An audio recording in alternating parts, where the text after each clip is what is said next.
Hey guys, it's Ted Bogert. Welcome back to the Ted Show. Last Monday of the year, if you can think about that. It's kind of crazy. I hope everybody had a great Hanukkah, Christmas, Kwanzaa, whatever it is you celebrate, a holiday. I hope you all had a great one. I'm so excited to have David Green, back on the show with me in a completely different role, completely different time in his life. He's outdressed me today, which is really awesome. Looking great, Dave. Thanks, Dave's with Otter PR, and we're going to talk about 7 secrets for startups to use when you want to boost your brand via public relations. So welcome, Dave. How are you? Hey, Ted. Doing great. Thanks for having me again.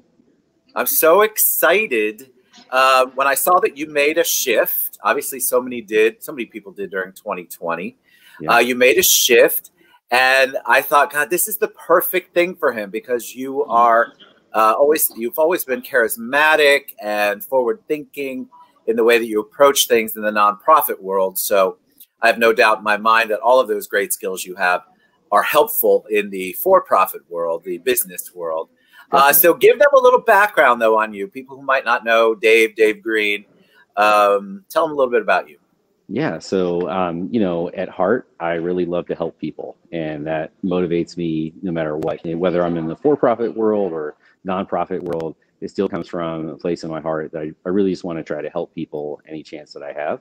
And of course, I had the opportunity to do that in the humanitarian sector for about 10 years with various organizations and addressing poverty and community transformation and hunger and a number of different issues. But now I'm in a position where in the for-profit world, I have the opportunity to volunteer my time to help people to advance their causes and also, of course, commit resources. But whether it's, financial or just from a strategy standpoint, from a coaching standpoint, from a PR standpoint, anything that I can do to help, I get passionate about those causes.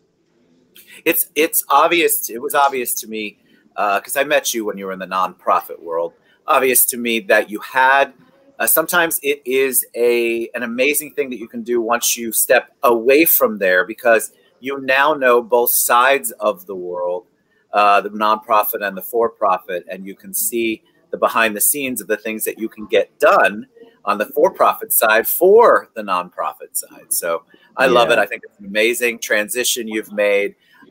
So we had tons of people message me after I posted the title for this, the 7 secrets. And I know that we're going to talk about startups, but for a lot of businesses, 2020 has been a startup year. They left their jobs, whether they wanted to or not. They followed their dreams. They got forced into a different career or a different way of thinking or a different mode of making money. And so I think it's on everyone's mind how they can better serve what they're trying to accomplish, whatever their purpose is. So I'm going to let you take a deep dive and tell us about the 7 secrets. Maybe give us a little background on where you came up with this idea. Yeah, well, one of the things I've observed is like you mentioned, so many people had their careers disrupted during the pandemic. And there's this unique, where certain industries, like some actually thrived and others had to make adjustments. But what I found is that there's this revolution, this entrepreneurial revolution happening because of the pandemic that maybe it got sped up a little bit, but there's a whole new generation of entrepreneurs that are Etsy entrepreneurs and Shopify entrepreneurs and people who said, how do I take my skills and abilities and my unique personality? How do I create a business out of that can thrive? Really out of necessity, but what people have found is they're actually doing pretty well with those businesses that they've started. And so now they're trying to figure out, how do I get to the next level? Like, how do I take this thing that started as a fallback option? How do I take this now that I'm really pursuing my dream and take it to another level? And it is on everyone's mind. I get at, before you even came up with this topic, before we even talked about you coming back on the show, people ask me all the time, hey, Ted, I finally made that leap you've been talking about on the show for 3 years. I finally took that chance. I finally got outside my comfort zone. Now I'm happy there, but I want to move on, like you said, to the next level. And so there's so many different answers to that, guys. But what Dave's going to do is kind of give us 7 secrets that he knows can help you. So go right into it, my friend. So I'm sitting here listening just like everybody else is. I'm fascinated by this. The first one is return on energy, right? And people look at for their startup, how do I spend my time? How do I spend my money? They're both are limited resources in startup mode. And PR is a way to really balance things out, right? So with advertising, and advertising has a role to play, especially in digital businesses. But at the end of the day, when your ad budget runs out, the impact of the ad budget ends at the same time. And so there, you have to have a really tight return on investment from that ad revenue or from that ad work. On the other side with PR, it's more about return on energy, right? So if you do a big PR push and you're able to get your brand out there, you're able to establish yourself as a thought leader, at your brand, providing a very specific solution within a noisy industry, right? And you get media attention with that, you get your name out there. Not only do you help your SEO for the long term, so as the stories live out there, people are being driven back to your brand when they search. But at the same time, you create entire new audiences that are interested in your product, in your service, in you as an entrepreneur, as a leader. And so when we think about like, should I do PR? The very first thing is comparing that return on investment to return on energy. And as an entrepreneur in startup mode, you want to really put your time into things that are going to pay long-term dividends, and PR is a great way to do that. So that's the first secret, right? Is evaluating your return on energy versus return on investment. And sometimes that's not an immediate tangible. And I want to encourage people that you shouldn't expect it to be an immediate tangible. It's your energy, like Dave said, but just because you post I'm going to post my first post on social media, I'm going to do my first thing, and you get 3 likes. That doesn't necessarily mean you haven't made an impact. It just doesn't mean that somebody's going to cut you $1 million check right then. Yeah, that's so true. It's about building a brand over the long term, and PR has a cumulative effect. So it's a lot of work that goes into building a foundation, and then what people see is then that one story that gets you national attention. But there was a lot of work that led up to that point. So all right, number 2. The next one is you may or may not see that, but the flashcard method, right? So the flashcard method is very important to telling your story, because when you get the attention of media, when you get the attention of your customers, you better have a good story to tell, right? And so the flashcard method is something I recommend people go through if they haven't done it yet. But you basically start with the 60-minute version of your story. Imagine you were going to tell your story in 60 minutes. Well, you can talk about just about anything in 60 minutes. So you take sort of like your top, 7 to 10 themes that you would talk about in an hour-long speech. Then you take and you go, all right, what if I only had 30 minutes? Which things would I have to condense or eliminate? Then what if I only had 15 minutes, 5 minutes? And you get all the way down to, what if all I could say is what I can write on this flashcard? What would my story be, right? And basically the process, forcing yourself to go through that and filtering your story down to a flashcard, it ultimately creates a very compelling story where you're talking about only the most important things about your brand, about your personal story, the things that are going to relate the most for your customers. And so like, you have to be able to tell your story, right? So that's another one of the secrets. First you have to understand the return on energy. The next part is you have to have the right story to tell and condense it down. The third Condensing is so important. And guys, that doesn't mean that you write a novel on one flashcard. The whole exercise is to condense it down, because a lot of the fluff is not as motivating and inspiring as you think it is. And so if you can make it more compelling, I love that word, Dave, compelling. It's more compelling as you fine tune it and bring it into a way that people can receive. Because people like to receive that kind of information. You going on and on for an hour might sound like an amazing thing because you talked for an hour, but that's not necessarily going to capture the audience that you want. Right. So the next one is very exciting, and I call this the Cupcake Method, right? So, nice. And this is a real cupcake with pink icing. You've got the white cake, you got the pink icing, the sprinkles, some blue icing, white, and a cherry on top, right? And what does that have to do with PR? Well, it has to do with sort of the format that really is important to follow if you're going to get the attention of media, right? There's 3 layers to it. So the first part is like the cake, it has to be relevant and timely, right? And so that cake is important because without that cake, there would be no full cupcake, right? And so it's the foundation for everything, timely and relevant. If your story that you're trying to break to the media happened a year ago, that's not timely or relevant anymore. So it has to be something that's timely and relevant.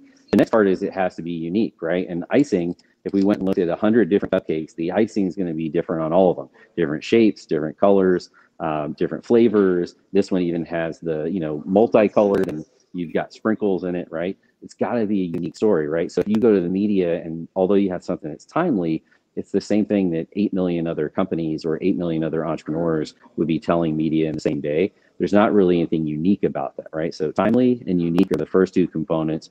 And the last part is it has to be controversial, right? And so when you see this one, it's topped with a cherry. I would have to imagine there's some people out there that love cherries. Cherries are like one of their favorite things to eat. They put a cherry on top of anything that they possibly could. There's other people who hate cherries, right? And would say, I don't really like all that icing. I don't really like the cherry on top. I want different toppings. It's a topic that people can have a lot of opinions about, right? That's the key. Doesn't necessarily mean it's negative, but controversial just means people have a ton of opinions. So your story that you bring to media, it has to have those three components. It's got to be timely and relevant. It's got to be unique. And then there's got to be some element to it that's controversial that people can have a lot of opinions about. I love that. I love what you said. Guys, it doesn't have to, controversial doesn't mean negative. It means having lots of opinions when we're talking about PR startups. It does not have to be, all right, you're going to take this just to get attention.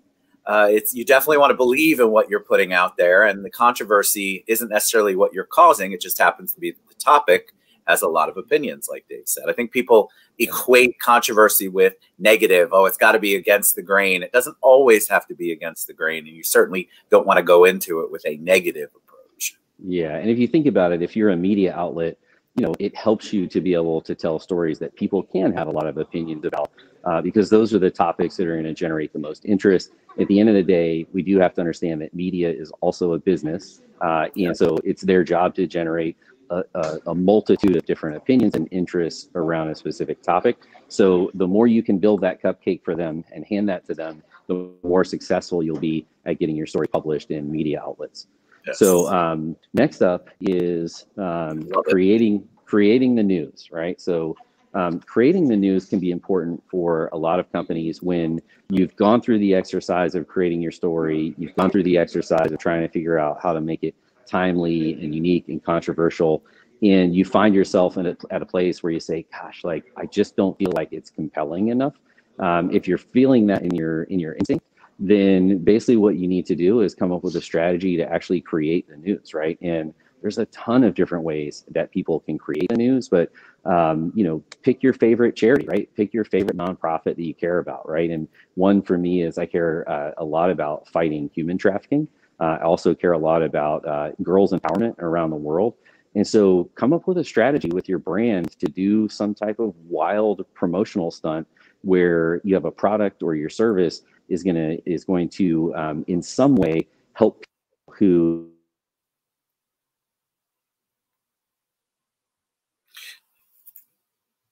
Dave, you're there you go. Oh, there we go. We couldn't hear that a little bit. So a good example is I have a client that had a one-of-a-kind $50,000 purse that was created by an artisan in Ethiopia. This just incredible purse that she's going to sell for $50,000, and that she's doing a big media campaign around it. But you know, that $50,000 purse is going to go. All of the proceeds are going to go to a charity called Girl Effect that empowers girls around the world to understand that they have education and entrepreneurship opportunities. And the charity made a difference in this particular person's life. And it's part of the reason why she has the fashion brand today, is that they inspired her on her journey. So you create the news, right? By having this $50,000 purse and this compelling story behind why that one-of-a-kind purse is 50 grand. It gives you a reason to have something that's newsworthy, where a fashion brand that could maybe be seen as just another fashion brand, startup fashion brand otherwise, now they have a story that would warrant national attention, right? So sometimes you have to create the news to make the news. I love that. And I think a lot of people are afraid because creating the news seems like it would be a scary thing. But all you're doing is you're creating buzz. I mean, that's a big word. You know, you're creating the buzz around it. You're creating this, and you're affiliated with this positive thought, this I'm raising money for. And there's a lot of ways that you can use that. I try to encourage people to utilize their passion for whatever cause or whoever they're trying to empower as part of their brand identity. Yeah, definitely. So next up, and I'll go fast through these next few to be respectful of our time, but next You're up good. is be kind. So I say be kind because consider when you're reaching out to journalists that there's half the journalists that there were, 5, 10 years ago, and they have twice as much work that they had. And there's so much vitriol directed towards journalists today. And so don't be another person that makes their day harder. Be someone who encourages them, be kind. Understand that not every journalist is going to have time today to cover your story, but maybe they'll have an angle 6 months from now, right? But just be respectful of their time, be respectful of the work that they do, be kind to them, and you'll find that that goes a lot further than, if you come across as frustrated or impatient or overly assertive that your story is the best story ever. It's really a time to be kind to journalists if you want to have results. Amen. Amen. Love it. The next one, this comes up a lot, which is press releases, right? Should I do press releases or not? And my answer to that is yes, no, right? And so press releases have, they can be a really negative thing or they can be a really positive thing. It depends on your situation. For instance, I talked to a company last week that has, they actually have been in business for about 110 years in LA, and they've never had any media coverage ever because they're sort of a brand that made art supplies that were wholesale. But they're kind of going through this COVID startup mode thing that you mentioned, where the 5th generation owner of the company has made this big pivot, and it's way more consumer artist oriented with their products. And they have this really amazing story and collaborations, but it's never been written about anywhere.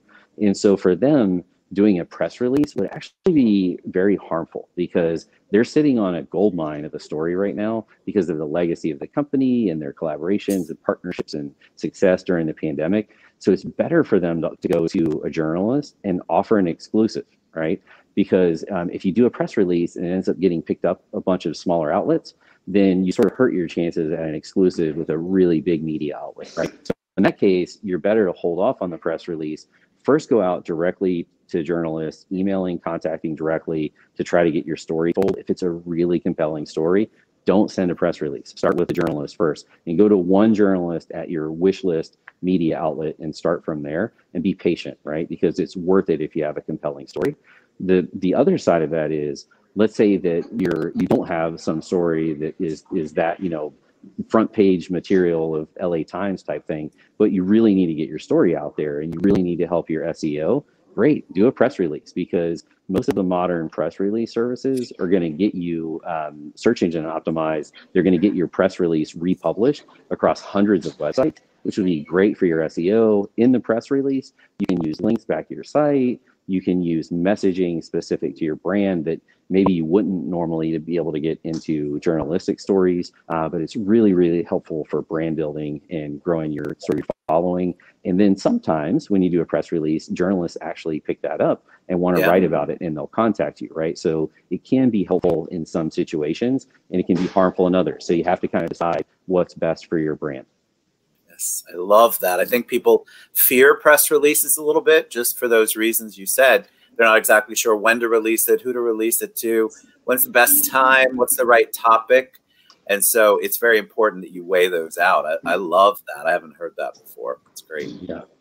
And then the last thing of our 7 is to take a 360-degree approach. So what I find, especially with startups, is they have a little bit of success and they're like, how do I get to that next level? I think I need to do a big PR push and get our story out there. But you have to take a 360-degree approach. And what that means is, consider your web platform first, right? Consider your social media channels, right? And it's really important that you kind of plan and go, all right, let's plan for what if I got national media attention, somehow, some way, my story went viral, I got tons of attention. All the people in the country that could be my customers, or all the people in the world went to my website in the next 90 days. Would they find the right website that also effectively communicated the brand and the messaging? Would they have functional issues. I tried to buy the product and the website kept crashing.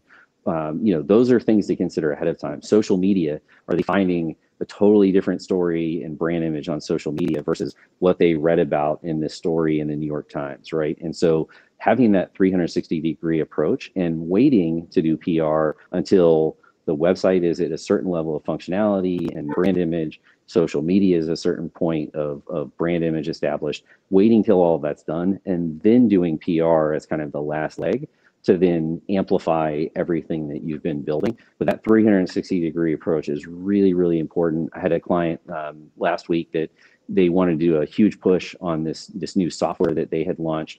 But when I went to their website, no software anywhere it wasn't even on there, right? And then their social media, it wasn't listed. And so they're gonna have a really tough time having a journalist carry the story. But then let's say they had some success and they got the story out there. When potential customers went to their website and their social media, they'd be frustrated because they wouldn't even have found the software that was talked about in the media push that they wanted to do. So those are really important considerations. Always look at a 360-degree view of all of your digital platform to make sure it's in alignment with your media strategy. It's so critical. I'll coach. I do a lot of nonprofit community work, and so nonprofits I'll use for an example.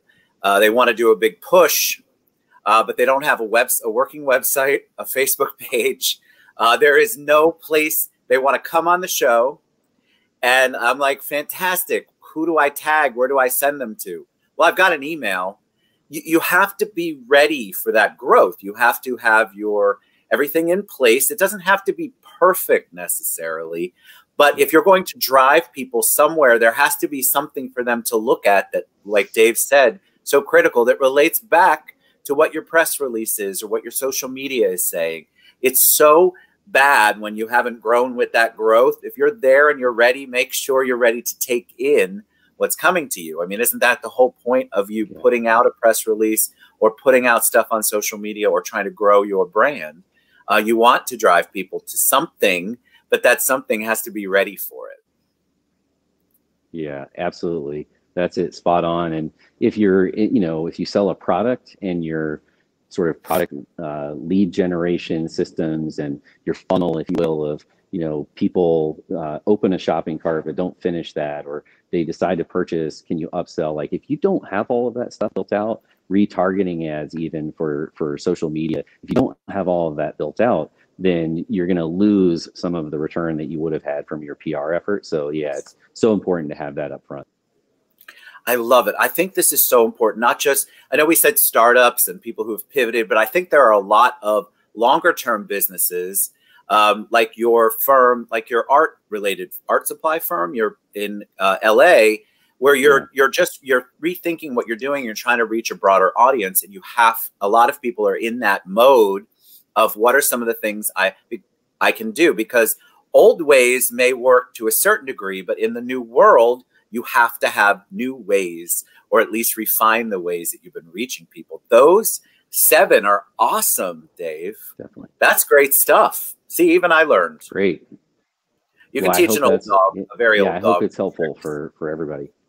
All right. So how do people reach you? I have otterpr.com. I hope that website's correct. It's scrolling across the bottom. What's the best way for people to reach out? They want to learn more. Yep. Maybe they want to engage you as part of their PR plan. Yeah, so contact us through otterpr.com, or you can find me on social media. Dave Green on LinkedIn is probably the best way to connect on social media. And I'm easy to find. If you just search Dave Green, I'll come up as one of the first few people there. Fantastic. What a joy. Thank you so much for sharing that. That's some invaluable stuff, you guys, that we got today. I appreciate everything you're doing. It's amazing, Dave. And I wish you the best in 2021. Hopefully you'll come back and share more of your wisdom with us. It's always a joy to have you on the show. Definitely. It's an honor to be on, and a joy. So thank you. And yeah, same to you. Have a wonderful 2021 start to the year, and everybody listening, have a great start to the year as well. Amen. Happy New Year, everybody. All right, Dave Green, otterpr.com. You guys reach out to him. He's amazing. He's just as kind and nice in person and when you talk to him as he is on the show. So thank you.